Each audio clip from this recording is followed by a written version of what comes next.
25 minutes before 10 o'clock. Don't have a guest right now. I just wanted to open up the phone lines and ask you what you think about the idea that we might be spending $22 billion a year fighting another war. This is always what comes up anytime there's a war. Of course, there's a cost associated with a war, and it's one of these crazy things when you hear about ISIS. You almost picture, and I don't know what to picture. I don't know how much we're being propagandized to, is that the word? And I don't know how much is real. You just don't ever know. You just don't ever know. To me, from the outside, it looks like a big mafia. It doesn't even look like a whole country that we're fighting. It looks like a mafia, but a big mafia. Mm-hmm. That's what it looks like. $1 billion. ISIS campaign tab at $1 billion so far. American airstrikes against ISIS in Syria and Iraq have already cost $1 billion. Could cost as much as $22 billion a year. Gosh. If ground forces are sent to the region to tackle the threat. Now, in my mind, I always think, well, if it protects us as a country, then I don't think there's any dollar amount you can put on it. That's right. But I want to know what you have to say. According to an analysis by the Center for Strategic and Budgetary Assessments, the figures are based on sending 25,000 ground forces to the region, even though the president says this isn't going to happen. But still, those who figure these things have, I guess, figured that this will be inevitable. Late last week, the Clinton administration expert on war costs told the Huffington Post that battling ISIS could cost as much as $1.5 billion a month, depending on how many ground troops could be involved. The cost could rise to as much as $20 to $22 billion a year. Gosh. So, no guest. I just want to hear what your thoughts are on this. Good morning. What do you think? Morning, Larry. This is Pete. Hey, Pete. I've previously said that I don't want any of our ground troops in this area at all. And I heard something really interesting on NPR this weekend.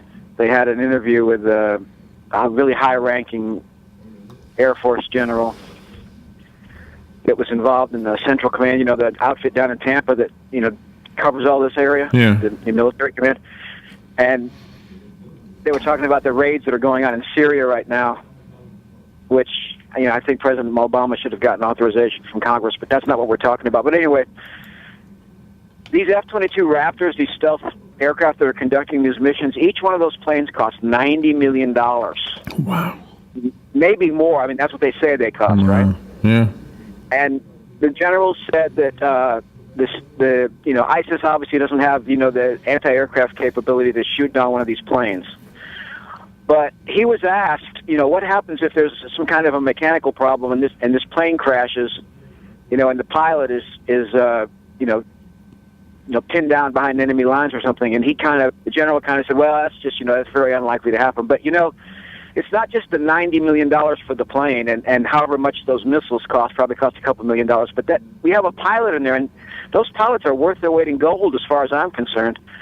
So, they say it's going to cost, whatever, billions of dollars, and they're spending $500 million to arm the Syrian militia. They should spend that $500 million to increase our own border security. If ISIS is a threat to us, we should spend that $500 million right here. But they say they know how much it's going to cost. But if one of those planes gets shot down, and it's $90 million, and we lose one of our pilots who are priceless, I think all this talk about how much it's going to cost, I think it's a bunch of nonsense. I think that they are trying to manipulate us, just like you said previously. They don't know how many people ISIS has. They don't know how long this is going to last. They don't know what we're going to have to spend as far as munitions and everything. And I just think this is a bottomless pit that we're right on the edge of it. And I want to hear what you think about it, Larry. Do you think we're being told the truth about the money? No. I don't think we're being told the truth about much, Pete. I mean, to be totally honest with you, and I'm just a radio guy, so what do I know? But I am very suspicious of this. I mean, here's my thinking. Why is it that we have troubled areas of the world that are as much troubled as this area, but we always go there? What's there that's not in the other places? Oil. Mm-hmm. There's got to be a connection. There's got to be. There's got to be some kind of self-interest there. Why do we have an embassy there? That gigantic embassy. Remember we heard about that gigantic embassy? Why do we have such a gigantic embassy there? What was it, a $5 million or something, 5 million square foot or something like that? Yeah, it's huge. Do you remember that, Pete? Yes, I do. I remember they were talking about how the price tag and how large it was. Yeah, why? Why is it so big? What is our interest there other than to help a country get back on its own feet, unless we want that country to be another state? Mm-hmm. I don't know. I am very skeptical of what's happening right now.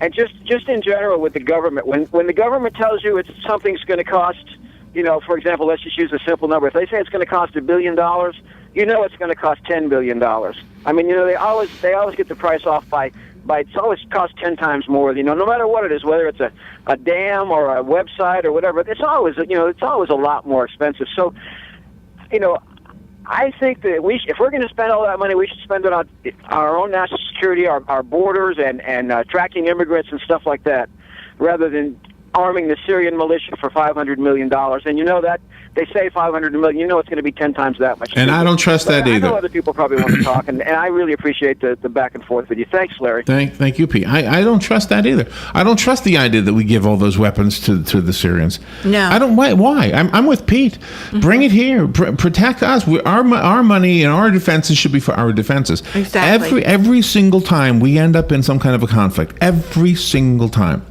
you're set up for it. First, there's some kind of a big fear, some kind of a big thing to be afraid of, right? Then we're going to take care of this, but don't worry, we're not going to send any soldiers there. Yeah. We always do. It's like, how many times do we have to be fooled before we realize, what's that statement, fooled once, shame on me, fooled twice, or whatever they say? Yeah. Fooled once, shame on you, whatever, I got it backwards. But you know what I mean. I don't know what to believe. How can I know? How can anybody know? But when you look at what's happened in the past, and you look at what's happening now, and you look at how things worked out after other conflicts, you have to wonder how many of these conflicts weren't specifically set up so that somebody somehow made some money. That's right. I don't know, but it doesn't seem like ISIS. I mean, ISIS isn't a government. No. ISIS is a bunch of hoods. Yeah. I mean, they may be 2,000 or 20,000 strong, but they're not an army. No. Not in the true sense. No. Nope, it's the captains and the kings. Good morning. You're on the air. Thank you for waiting, by the way. Good morning, Larry Robin. Hey, Sonny. I'd like to continue the discussion on the money. Number one, when ISIS first crossed the border into Iraq, we knew about it. The Iraqis knew about it. And why didn't we do something then? And go back a step further, the president or the king or whatever you want to call him of Syria, Assad, was telling everybody that it's not him killing the people, it's somebody else.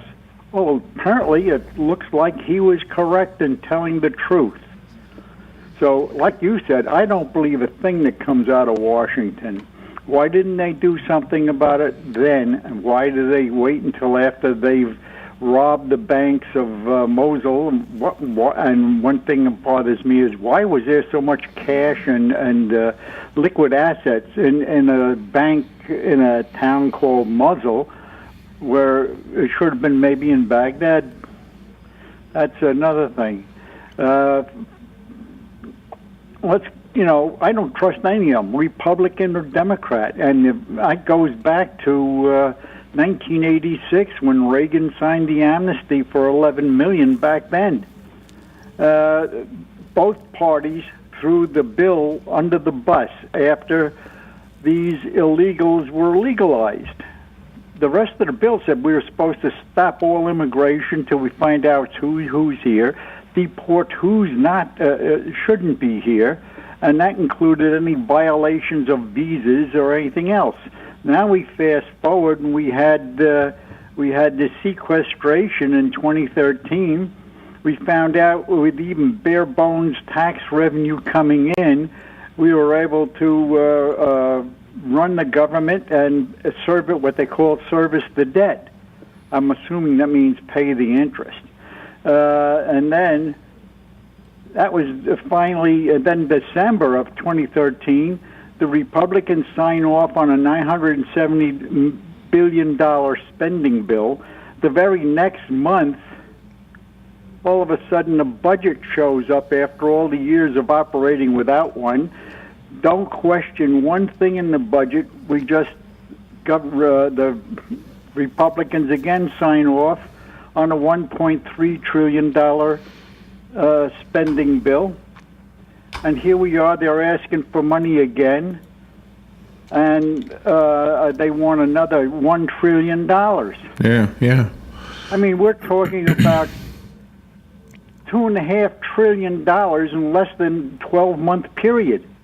And now we're adding possibly $22 billion or more to this thing every year.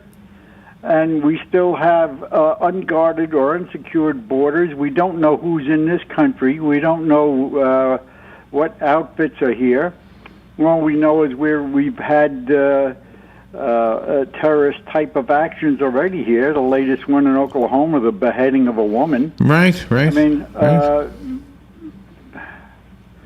our government is not living up to their oaths of office. Our government is in total fraud as far as the American people are concerned. We're more worried, this government, the people in Washington are more worried about everybody else than the American citizens as their oaths of office and what they should be doing and who they should be representing.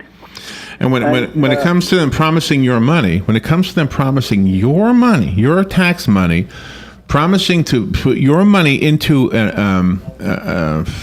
what would you call it? Annuity? A campaign to fight off the bad guys. They always set you up with, here's how bad they are. Let me show you how bad these people are.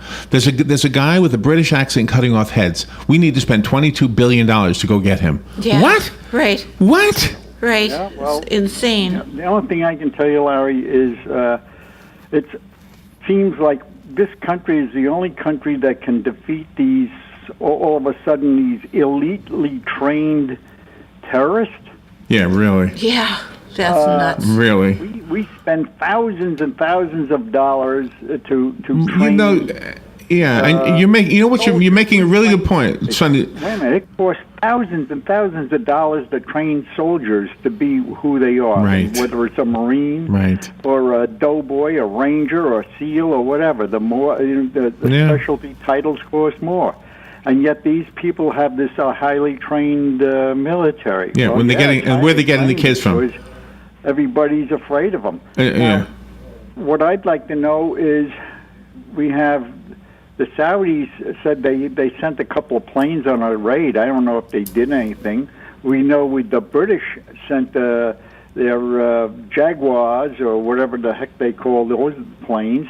And they went in with a load of bombs, and they went back with a load of bombs. They didn't drop a bomb on anything. Well, they dropped 59 bombs. Yeah. That was a story we had this morning. Yeah, the biggest they bomb did. of it all is in Washington, D.C. But All right. I have no faith in government, and I am seriously considering not voting for the first time in over 40 years in this coming election. But I really think I want to vote, because I'll vote for the first third-party candidate that's there. I have no faith in any one of these people. All they know how to do is lie, swindle, cheat, and steal. All right, I have to take a break, Sonny. Opinion. Thank you. I appreciate the call. Yeah, I don't disagree with what he was saying there. I don't trust him either. We've got a break. We'll be right back. The weather is brought to you by myfwc.com. Safe boating is no accident. For today, clouds and some sun with a couple of showers and thunderstorms around, mainly during the afternoon and evening hours. The high today, 83 to 87, and mostly cloudy later tonight, those 71 to 75. For tomorrow, clouds will limit sunshine, a couple of showers and thunderstorms. Some can be heavy in the afternoon. The high today, 82 to 86. Then on Wednesday, variable cloudiness with a couple of showers and a thunderstorm, high 83 to 87. From the Florida Weather Center, I'm Joe Lundberg. Who would you feed if you had 50 chicken sandwiches from Chick-fil-A? WOCA and Chick-fil-A in the Paddock Mall have teamed up to reward one organization with 50 chicken sandwiches as a way of saying thanks for the great work that organization is doing in our community. And we need your help. See, there are so many great people doing great things that we need nominations. You can nominate your own organization or any organization you choose. Simply send an email to WOCA@WOCA.com and in 350 words or less, tell us why the organization you are nominating should receive 50 free chicken sandwiches from WOCA and Chick-fil-A at the Paddock Mall. We'll review your nominations and then select one deserving organization each month. We'll announce the winner and even read the winning entry on the air. Make sure to include the contact name and phone number of the organization that you are nominating. And thanks from your friends at WOCA and Chick-fil-A in the Paddock Mall. You've got a garden and we've got a show for you called You've Got a Garden with your host, Master Gardener Carol Ann Baldwin. Carol Ann answers your questions about your flowers, your veggies, your grass, your trees, even questions about your bugs. And she's only on WOCA, so don't miss Carol Ann Baldwin and You've Got a Garden each Tuesday from 9 a.m. to 10 a.m. right here on WOCA The Source. All right, thank you for tuning in. 9 minutes now before 10 o'clock. All right, I'm going to change subjects because I don't know what else we can say about what we just said, and Right. There is something else to move on to. One of the things that Sunny brought up was voting in the next coming election, and one of the things she'll be voting for is Amendment 2. So I really quickly wanted to go over Amendment 2. I don't know if this is the marijuana referendum. There was a story today that even if medical marijuana is legalized in Florida in November, those looking to use marijuana, whether it's, well, in Florida it would have to be to treat disease. We're not trying to look for legislation that'll make it recreational. But if you use marijuana in the state of Florida for medicinal purposes, and your employer puts you through a drug test, and your blood shows, or your urine or whatever they use shows that you have been ingesting cannabis, marijuana, then you can be fired. Oh my gosh. Did you know that? I didn't know that. I thought there was, In Colorado, there's Wow. a man who is a quadriplegic. His name is Brandon Coates, and in Colorado, marijuana is legal now as a recreational, but even a few years ago, it was legal as medicinal.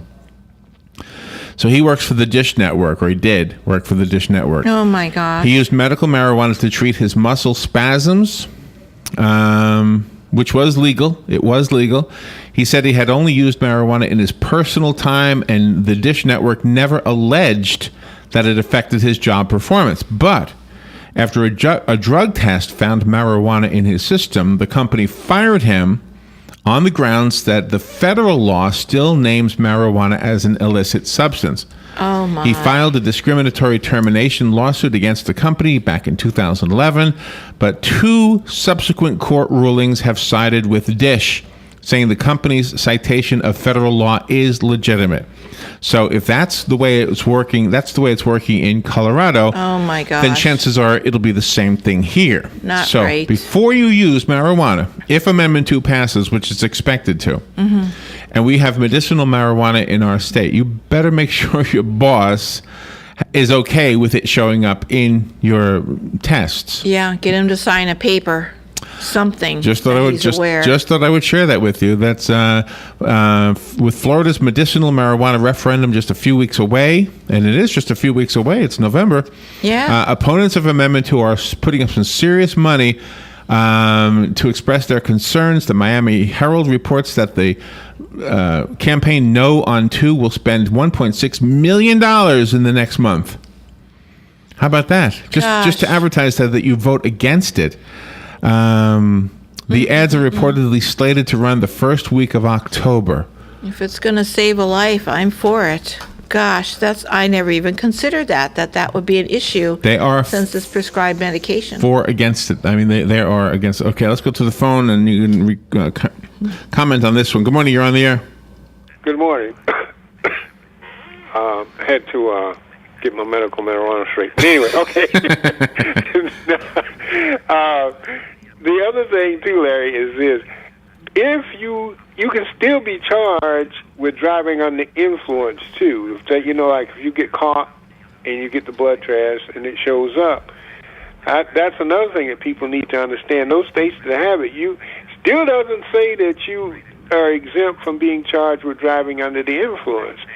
So while the law itself may sound simplistic, it's not. And it won't be if it's passed in Florida, which I think it probably will be.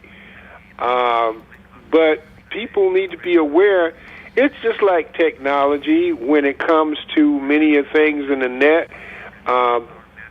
Society's laws are going to have to catch up with changing traditions and changing culture. What's going to happen if this passes? There are going to have to be a lot of changes done to accommodate the medical marijuana. So I think most of our politicians and legislators and just law enforcement people are really going to be behind the 8 ball when this passes, even in terms of where you can sell it. I mean, I don't think Ocala has even begin, or Marion County has even begin to address the areas in which they're going to let this stuff be sold, which Orange County and some other counties, they are addressing those issues now. But I've yet to hear Marion County, the city of Ocala, or any of the municipalities in Marion County address who's going to be allowed to sell it, where it's going to be allowed to sell. Those things need to be put in place prior to this law passing. Just thought I'd throw it in. Yeah, I guess so. I thank you, Lenny. I assumed it was going to be pharmacies. Well, sure, because it's a medical prescription, so you have to do the pharmacies. The ballot summary is a lot shorter than the actual constitutional amendment. The actual constitutional amendment is, well, I would say a full page. But here's the ballot summary. If you vote yes for this, you will be allowing the medical use of marijuana for individuals with debilitating diseases as determined by a licensed Florida physician. It allows caregivers to assist patients' medical use of marijuana. The Department of Health shall register and regulate centers that produce and distribute marijuana for medical purposes and shall issue identification cards to patients and caregivers. This applies only to Florida laws. It says that exactly on the ballot summary.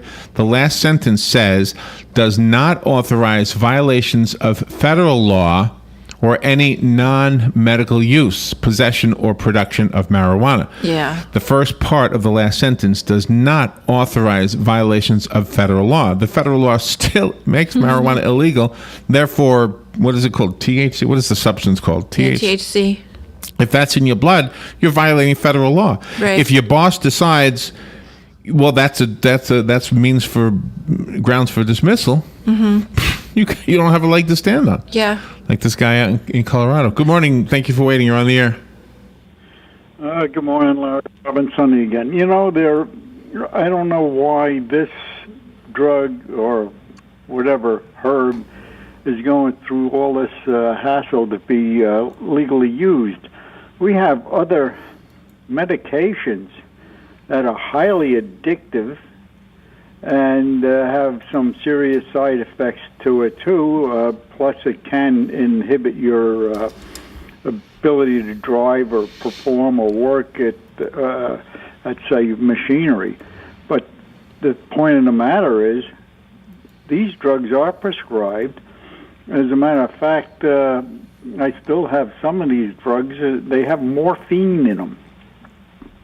You're making a really good point. Yeah, it's other stronger drugs are out there. Yeah. NyQuil. You can't drive while using NyQuil. It's prescribed. I've taken it, and the doctor that I was getting the medication from was concerned that I could become addicted to it. Well, once I didn't need it anymore, I didn't even finish off the prescription. And I just, because you're smart, yeah. I never had any inkling to take this medication. So, yes, it can be addictive, but if you're using it because of pain and things like that, sometimes Thank you. It's not addictive then. Thank you, Sonny. That's my thought. I appreciate your thoughts. All right, we've got to go to Matt Gibbs. We'll be right back. Thank you.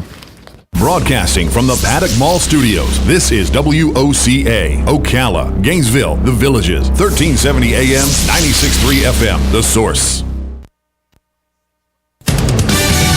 Fox News Radio, I'm Pat O'Neill. More airstrikes in Syria today, targeting areas controlled by ISIS. The U.S. is leading the way on those strikes, with President Obama saying America is still front and center on global issues. When trouble comes up anywhere in the world, they don't call Beijing, they don't call Moscow, they call us. The president on CBS's 60 Minutes. Charges being filed today against Alton Nolan and a grisly killing near Oklahoma City. He's accused of beheading a woman he worked with and stabbing another last Thursday after being fired at a food distribution center. Nolan recently converted to Islam and has brought on suspicions of fundamentalism with posts of anti-U.S. and Israeli sentiments online. Fox Radio's Tanya J. Powers. People bought more cars in August, helping boost consumer spending by 0.5%. Experts say it shows the economy was maintaining a healthy spending pace over the summer. Fox News, we report, you decide. What's the secret to great business trips? Choice Hotels, where you'll find everything a business traveler needs, like a generous rewards program. And right now, when you take 2 separate trips at Comfort Inn or any Choice Hotel, you can earn 1 night free. Stay for business at Choice Hotels and book now at choicehotels.com. Great endings begin here. Free night based on an 8,000-point Choice Privileges reward night at over 1,500 hotels. Valid 9/4/14 through 11/12/14. Requires registration and 2 separate qualifying stays. Other terms and conditions apply. Details at choicehotels.com. Dentist office, may I help you? Hi, I'd like to cancel my teeth whitening appointment. May I ask why? I found a teeth whitener that works in 5 minutes that I can do from home. It's called Power.